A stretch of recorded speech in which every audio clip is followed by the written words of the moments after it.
So I understand that they're going to be doing the George Floyd trial, and they're going to be hiring uh, internet social media experts in order to keep the public informed in regards to the facts of the case. So perhaps this would be a good time to also inform the public about the truth regarding George Floyd and his background. Perhaps this would be a good time, now that we're very clear. We've heard all about all the injustices from the protesters. What we haven't heard anything from the victims. We haven't heard from the victim who George Floyd held up, who George Floyd put a gun to her belly and asked if perhaps she wanted her baby killed as well. We haven't heard from the victims who are still suffering on the sidelines in silence, while all you people who have not endured true domestic violence in terms of losing body parts, how it is, how our lives are. Well, let's see. In my case, it's been November 2017 was when this happened. Now I am still struggling every day. This isn't something that I get to have a sentence for and it just goes away. This is a life sentence. Now, George Floyd went to prison for 5 years. From what the records show, he first portrayed himself as some sort of utility person. He went to her door and was in some sort of uniform. The details of George Floyd having his associates ransack this woman's house looking for drugs. He didn't care less when she was screaming or cried out for her life.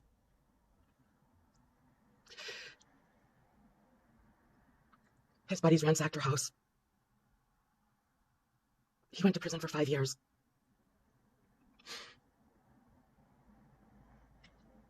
Brooks, the guy in Atlanta, he also was a Violence Against Women Act, quote, domestic violence criminal abuser. His criminal charges include children. So while those of you were thinking, oh, it was his daughter's birthday, look up the records. He wasn't too concerned about that when he was abusing his daughter criminally, to the point of being a criminal statute violation.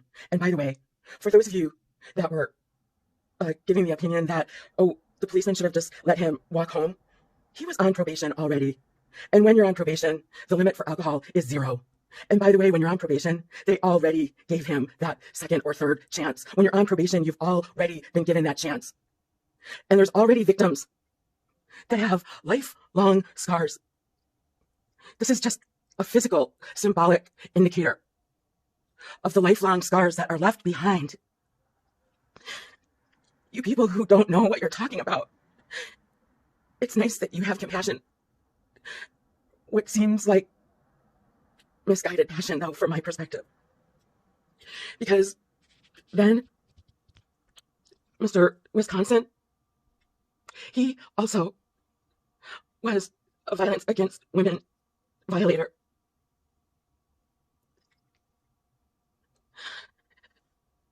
These guys are not innocent. They are not angels. In fact, you people who are chiming in from afar, who haven't been victims or have no experience, you have no business telling the police or anyone, because you don't know what you're talking about. And your generous hearts and empathy is misguided, and it is causing great danger to the least among us in our society. By the way, this is still a terrible problem. It is still making it very hard for me to even want to be alive. It's February 20 something. I don't even know the days anymore. But the victims who are being terrorized and traumatized by this continual glorifying of violence. And by the way, those of us who have been victims of domestic violence, whether it's the people's house or my house, let's take this opportunity to research and investigate and inform the public and find out why it is. How is it that 2 counts, aggravated assault 13-1204, turns into a mere 5 months in prison? The victim is still struggling every day in living hell. And now the compounded, complex breadth and depth from all of this. I'm sure it's not just me that is. We are the new, apparently, least among you. I know that because we're already circling back to the immigrants. We're already circling back. There's a whole rainbow of colored people, other colors, not just the black and the brown, who have been suffering in silence all this time. We don't have marching bands. It's black women, too, who have suffered at the hands of these violence against women violators. It's not just white, yellow, beige, whatever other colored people there are out here. So why don't we take this opportunity? Why don't we do an investigation? Why don't we tell the stories of the women and the children that all of these Black Lives Matter highlighted, quote, heroes? Why don't we hear from their victims? Why don't we investigate what happened? Allow me to be the token white woman who has been desperate for years. Those who don't have protesters and marching bands. The new, very least among you now, apparently. And while I say that, I know it's not just me. It's not just white-skinned people. It's just, we don't have marching bands. We don't have multi-million-dollar settlements to be had. We don't have drug companies which can be sued for multi-millions of dollars. We don't have a Ben Crump, because Ben Crump is not interested in doing a case that doesn't have a multi-million-dollar settlement opportunity. Why don't we educate the American people about how Ben Crump has nothing to do with criminal justice? Why don't we educate the public about due process? Why don't we educate the public about how it is that the prosecutors actually don't at all have the interest at all necessarily of the victim in mind, because their task is not that. It's on behalf of the state they are charged, and their victory, their conviction, as in my case, has nothing to do with, quote, justice. 2 counts aggravated assault 13-1204. Aggravated assault resulting in serious bodily injury. There's no eyeball there, okay? That's dangerous, right? Yeah. First offense. You don't have to prove intent because it's reckless. Reckless is all that is required for this. Each count had a minimum of 5 years, presumptive 7.5, maximum 15. How is it? How is it that the victim is still suffering every day? It's worse than ever. He spent a mere 5 months. He has yet to pay 1 penny. There's a lot of evidence. There's answers. And perhaps this would be a good time, now that we're very clear on the other's point of view, perhaps now we can finally have, quote, the people's attorney. Perhaps now we can look at the role the prosecutors play. No justice, no peace. It's a good slogan. But unfortunately, it's also been a very triggering, terrifying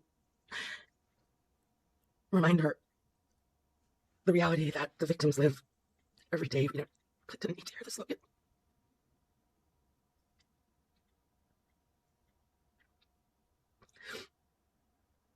The other thing, George Floyd tested positive for COVID.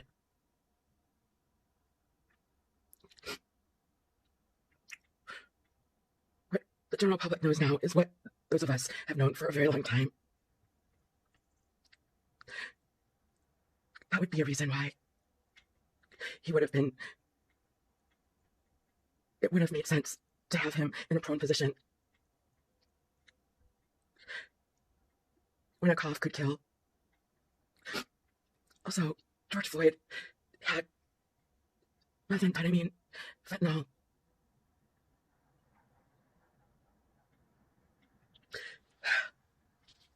He was not sober. He was not the innocent methamphetamine. That's how this happened. Timbers flare, bottles get flown, and this is what happens. It's not something you know anything about. The general public has no business making comments and judgments about these cases. They are way out of their league.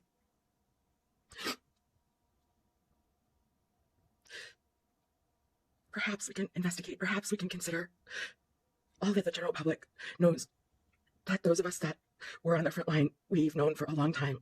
Not for sure, but that would be a reason. Due process. Inform the public about Crump, Ben Crump. As I'm watching these Capitol riot trials, I keep thinking about Ben Crump. Wasn't he the one that was in the crowds telling them what counts, demanding which manslaughter it should be, which criminal statute violation, which number? Those people have no idea what the numbers are. And not only that, what a bad, misleading example that sets for the general public. They don't ask the victims. The victims aren't even involved.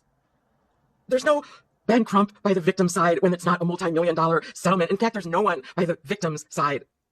Why don't we do a little research on some reality, like real reality, not reality TV, point, counterpoint. Because now that it has blown into a historical vantage point, perhaps now, before it's inscribed into the history books, we can set the record straight, because we are on our way to writing a history that is only going to need to be revised in the very same way, where there was a whole lot that was misunderstood, and it is not going down. It is not going down accurately at this point. So before we start the presses, before the history gets any further, why don't we do an investigation? Why don't we set the record straight so that we're not having the tail wagging the dog? Set the record straight.